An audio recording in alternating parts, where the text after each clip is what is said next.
Hello everyone, how are you doing out there? It's Mark here again, and thank you for joining me on my second installment of my video blog diary. And so today I want to talk to you about what I've been up to for a few weeks and some discoveries I've made, some cool things I've come up with, and also just some frank and honest things that I'm feeling about the program and about thinking about weight and trying to do all that. If you are signed up for Weigh and Win, you'll notice that on this little device here, you get lots of text messages and emails. I get at least 3 text messages a day plus 1 email.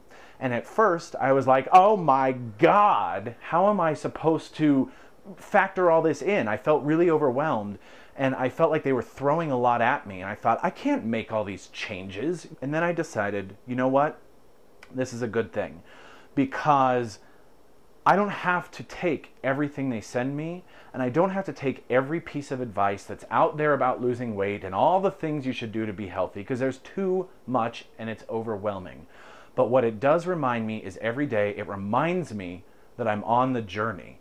And so that is what I want to bring up with you. I have come up with the weirdest but most wonderful plan for myself. It is not like anything you will ever heard of. It may not be something you should or would want to do, but it's working for me and I want to share it. So I have started a crazy plan. I am not telling you you should do this.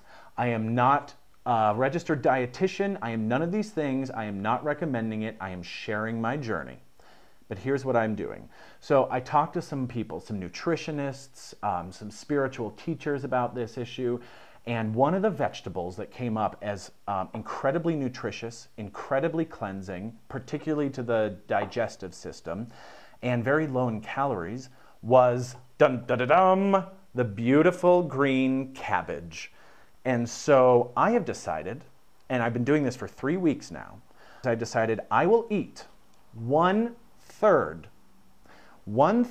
of an entire green cabbage raw before every time I eat. That includes meals, snacks, anything. I will eat a third of a green cabbage. And I know it sounds crazy and it sounds extreme, but you know what it's done for me? It's made me conscious of every time I want to go and eat when I'm not hungry. And I think to myself, am I really hungry now? Because if I am, if I'm not, I'm going to have to eat a third of this cabbage if I'm going to keep the commitment to myself before I eat this cookie, before I just mindlessly eat that thing my coworkers put out in the office. And it has been one of the most tremendous things to bring myself aware of my habits around eating. The other benefit has been that by the time I'm ready to eat, I've eaten a third of cabbage. I'm already partially full on something very nutritious. And if I really pay attention to my body instead of my brain, I notice that I'm full much sooner and I don't need to eat such large portions. So you might think I'm crazy, but this is working out beautifully. Oh, I love you. And soon I will be debuting a love song to the cabbage. So, for now, mmm.